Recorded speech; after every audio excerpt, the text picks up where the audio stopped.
Welcome to The Big Picture. I'm Phil Arno. Last week I had Mark Poloncarz on the show to tell us why he should have an unprecedented fourth term as Erie County Executive. On this show, my guest is Chrissy Casilio, who is challenging Poloncarz for the office of Erie County Executive. In my intro last week, I talked a little bit about political ads. It seems almost universally today, such ads are basically nothing more than character attacks. Well, that works. If you make your opponent unlikable enough, you win. But folks, when you vote, I don't care whether it's for Trump and the presidency or the most local of political offices, you're not really voting for a personality. It shouldn't be what it so often becomes, a popularity contest. No, you, the voter, are trying to send someone into office who's going to, in some way, make your life a little bit better, improve the lives of your friends, your family, or at the very least, not screw things up. We have to remember we're voting for policy, actions by officials working for us that help. Here at WBBZ, we like to tackle that aspect of the political process. That's why today, I hope you'll stay tuned with us for the next half hour and pay attention as we get to meet Chrissy Casilio and find out why, or why not, she should be the next Erie County Executive. So welcome to the show. And thank you for having me. Well, it's a pleasure. And last week we had Mark Poloncarz on, and basically you are running up against an incumbent, and we'll get into that a little bit. But the very first thing I want to do is give you a chance to tell people why you should be our next Erie County Executive. Yes, well, thank you again for having me on here today, and thank you for the opportunity to tell my story. There is a need for change in county government. I am a mother of 3 small children. I'm a business owner. I am a community leader, and it is in my nature where when I see an opportunity to fix something, I go for it. And that's what I'm doing here today. And I know that it is pretty wild that a first-time political candidate is going against such a big-time incumbent, but I feel like I don't have a choice because it is time for change. I am the opposite of Mark Poloncarz in every way imaginable. I own a business. He's never owned a business. I have 3 small children. He doesn't have children.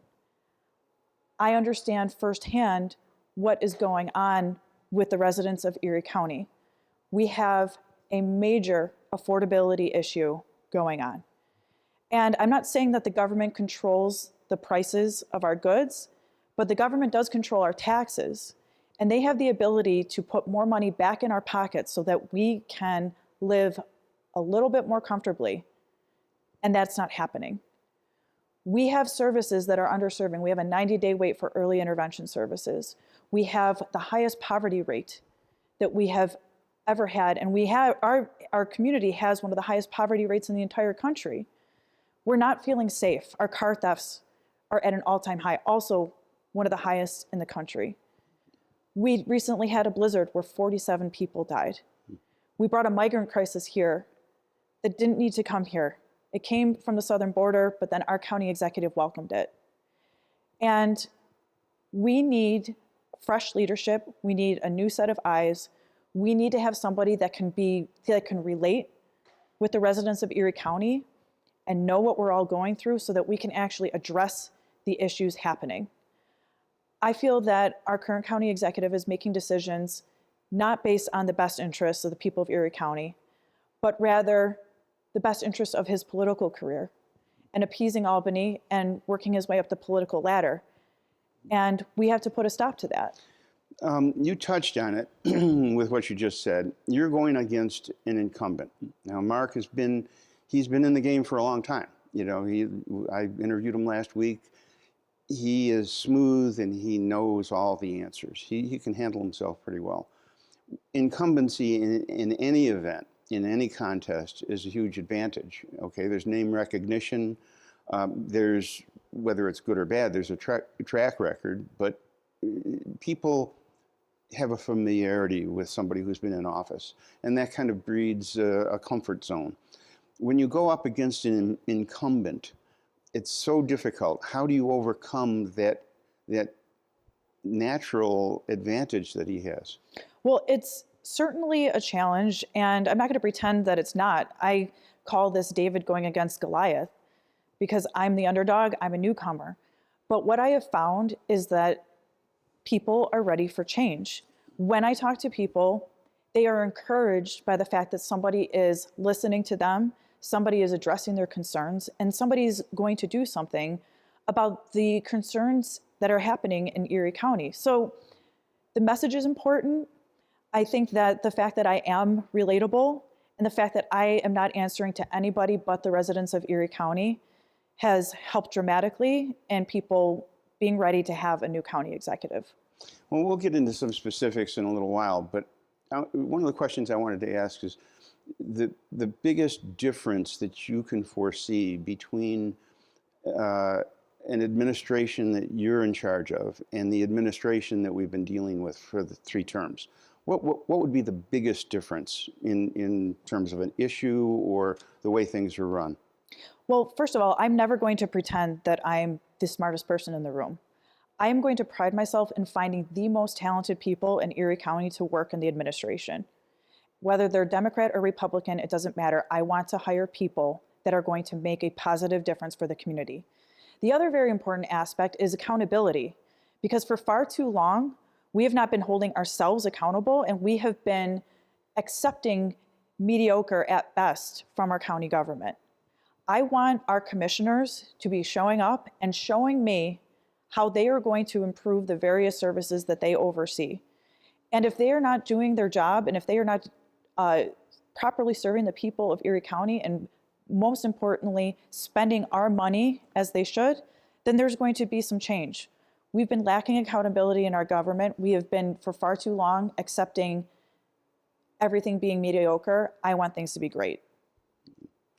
You know, there are almost 1 million people in Erie County, and there are thousands of businesses. There's 30 or more departments within the county, and the county executive kind of overrides, oversees all of that, and there's a complicated formula to the whole job. And why would you be qualified in taking over that job? And for anybody who says, well, we need experience in that job, or he's been there, so he knows he knows the ropes and so on. How can you put their mind at ease that you would be able to handle the job? Well, every position, you are stepping into that for the first time at some point.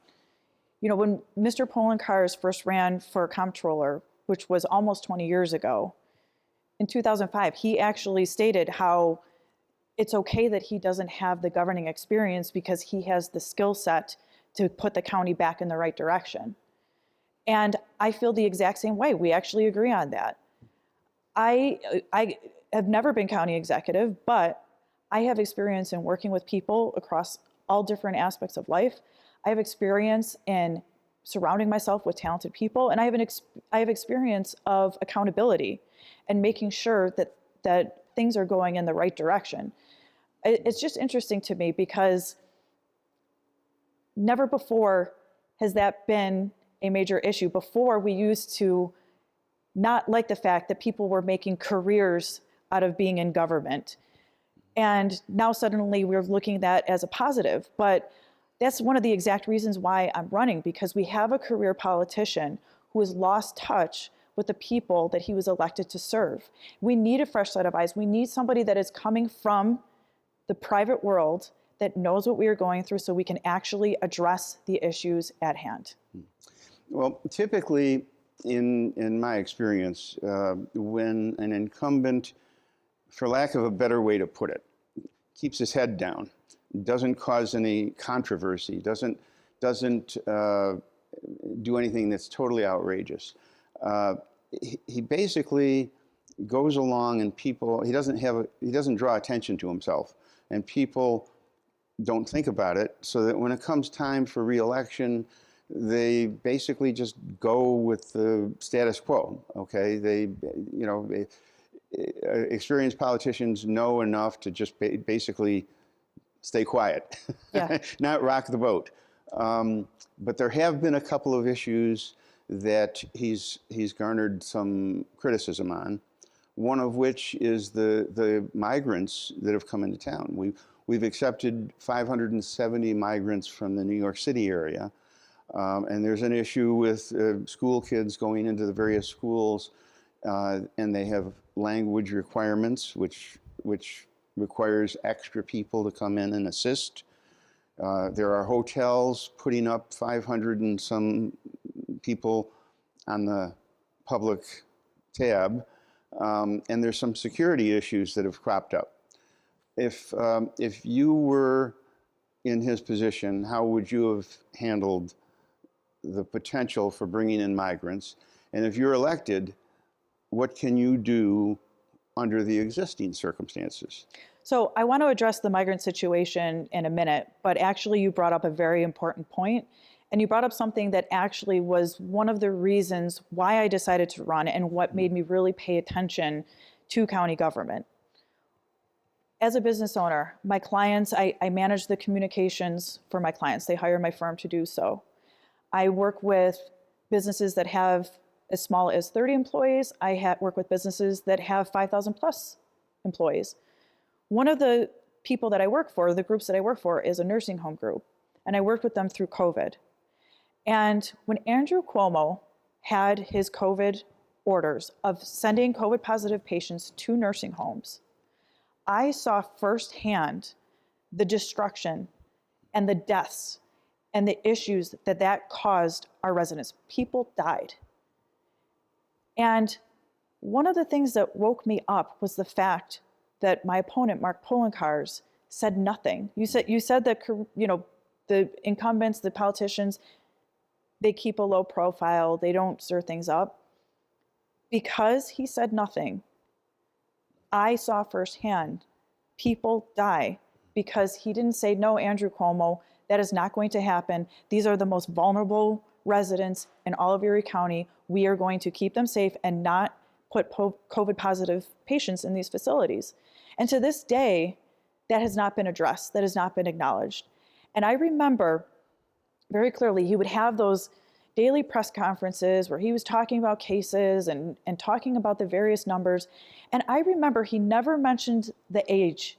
And when cases were skyrocketing in particular towns especially, I knew the numbers because I knew what was happening at the facilities. And he conveniently never mentioned the ages of the people that were being affected by this, because more people would have seen firsthand how Andrew Cuomo's policy and also then his lack of defense for these people led to the spike in cases, led to the rise in deaths. That made me pay attention because I realized that he is not making decisions based on Erie County and putting our best interests first. He's just doing the status quo and following whatever orders are coming down from Albany. The migrant crisis, as you mentioned, is yet another example, because the residents and the best interests of Erie County residents did not come first. He catered to New York City and Albany for addressing this issue.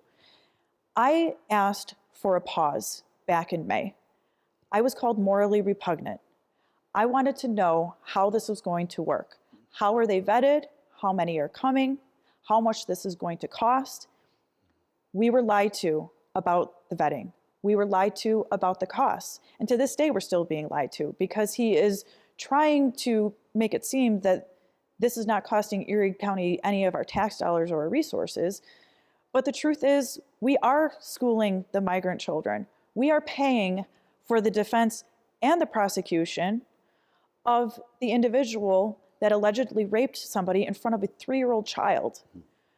We are dealing with the various first responding calls to the hotels, the various larcenies, the problems that have come along with this.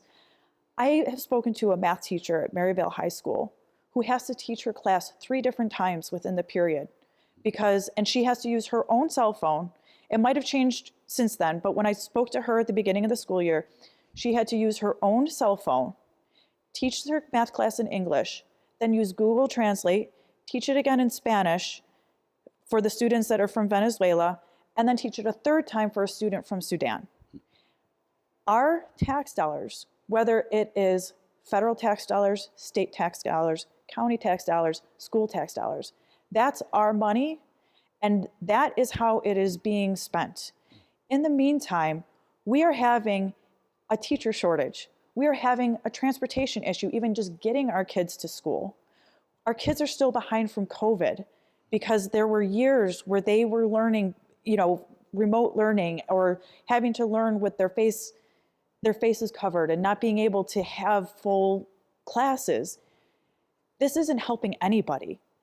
And it is not putting any good in Erie County, adding this problem to our current situation, especially given all the other issues that are going on, especially given our poverty rate, especially given the fact that our kids are behind and that we have shortages galore. So I'm very disappointed in how this entire thing was handled, and it all boiled down to Mr. Poloncarz putting New York City and Albany before the people of Erie County. Well, he did say last week when I had him on the show, he did say that it was not costing us anything because the state was picking up the tab for the hotels and basically all the costs involved that were major costs for the migrants. Basically, that sounds good, but state money is still taxpayer money. It's still our money. And furthermore, even just a few days ago, there was a news article about how New York City is now, the tab is up to $12 billion. What is the plan if New York City can't pay us back or pay the bills? And you could even argue that the money that New York City gets is our money too. It's all our money. And we welcomed that here. There's other counties that are not having to deal with this. They are not having to pay for the defense of an alleged rapist. They are not having to pay for, Maryvale School, they were talking about even today that they are running out of money being able to accommodate the migrants and accommodate finding the teachers. They only had 1 or 2 week notices to find teachers that could handle the language issues and the influx of students. What is going to happen? What is the plan? And what concerns me the most is that we were told they were vetted. That was a lie. But then since then, have they been vetted? Did we ever find out who's actually here, where they came from, if we're safe? Has there been any, other than putting the National Guard at the front door, we still need to know what our government has done to ensure that we are safe and protected and that we're all going to be okay. And not even just vetting as far as their criminal history, but also their medical history. We have tuberculosis now, cases coming up in the area, and it's still coming up. The government failed us, the leadership failed us. It's just absolutely unacceptable. Well, you brought up a good point, and that is that, during COVID, there was a series of government actions that were pretty oppressive, and sure. It in hindsight, a great many people have lost trust in what government tells them is good for them. The lockdowns, having kids stay out of school, whether you get a vaccine or not a vaccine. Yep. There's a lot of questions that have cropped up as to whether or not we were told, things that would benefit us or hurt us. So as a result, I think that the trust in government, although it always tends to be a little bit low, but now it's at an all-time low because of what happened in the last couple of years. And we also had our government officials telling us, for example, we had youth hockey shut down, but then we had Mr. Poloncarz playing hockey with his friends. We were told that you had to socially distance, but then there were pictures of him golfing with his buddies, not socially distanced, not wearing masks. The rules for thee, but not for me, has played a major role in that, and it's disappointing. And I can tell you that my administration, besides the fact that we are never going to have the rules for thee but not for me, we are not going to be having vaccine mandates, COVID mandates, and those types of shutdowns ever again, because people's lives were ruined as a result of it. And there has, again, not been any accountability. Our health commissioner got an insane amount of overtime unnecessarily. She got more money than the vice president of the United States. Has anybody ever explained that? Because I know that question came up. You know, it's funny because he gets very angry when we ask about it. And, you know, his explanation was, oh, well, it was from COVID relief funds. Well, guess what? The COVID relief funds are our funds. Every dollar from the government is our money. And so that doesn't mean that you could or should just pad the pockets of your friends and commissioners. Well, that's one thing that, you know, he had regular press conferences during COVID, much like Cuomo did. And he'll be tied to that. I mean, I don't know whether the voters have short memories or whether they'll take that into consideration, but that is one of the things that is, you know, tied to him and his, you know, incumbency. I hope they don't forget, because to me, we've had over 100 restaurants close since that time. That is a lot of restaurants in this area, and that's among many other businesses.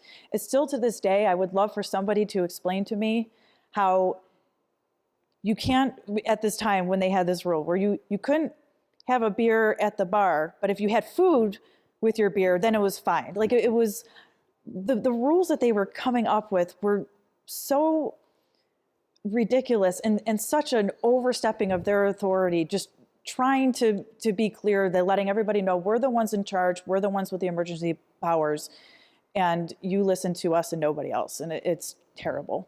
Well, we have about 5 minutes left. The next question is more of a general philosophical question, and that is, you know, today many people think, you know, Democrat, Republican, there's not a lot of difference between the parties. You know, I hear that all the time. Oh, they're all the same. Typically, you know, philosophically, the parties have had different views as to what government plays, the role that government plays in your life. And I posed this question to Mr. Poloncarz last week. Democrats typically think that government is the answer to a good number of problems. And government can be in charge of your life to a greater extent and your money. Republicans, not so much. They think that individualism, that you are better off with your own judgment as to how you spend your money, whether or not, you know, you have a company, how it spends its money and how it conducts its business. In your words, what's the difference between the parties? Well, it's interesting because I think that both parties have changed dramatically over the years. And I've been telling people that if it was 1960, I would probably be a Democrat, because it's just how it is. The party has changed that much. And on the Republican side too, there's been a lot of changes.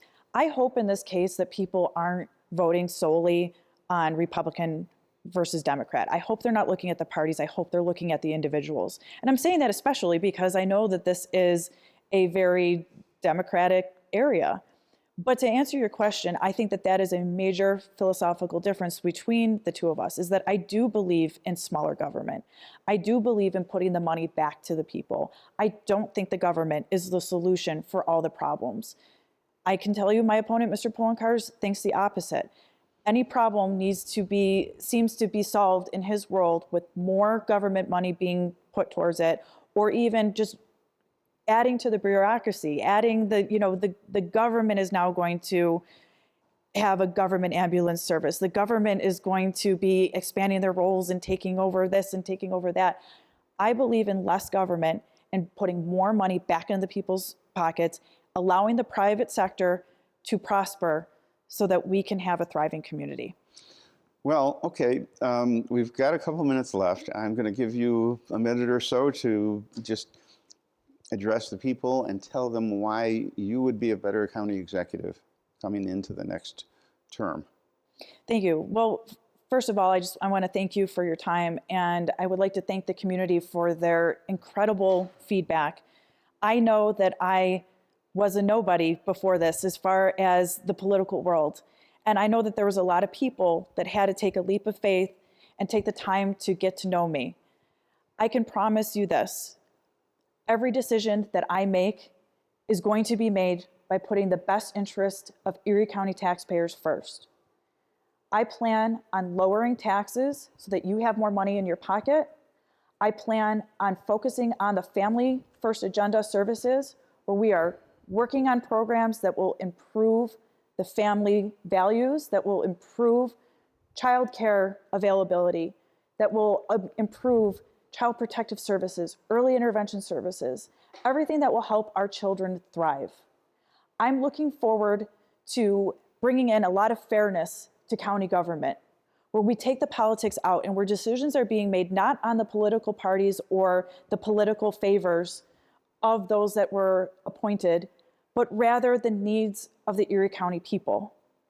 And I am looking forward to bringing a positive change in government, where we are holding our commissioners and our government employees accountable, where we are properly serving the people, and we are spending your money wisely, because at the end of the day, these are your dollars that are being spent, and you have a right to know how they're being spent, why, and that it is being spent well in your favor.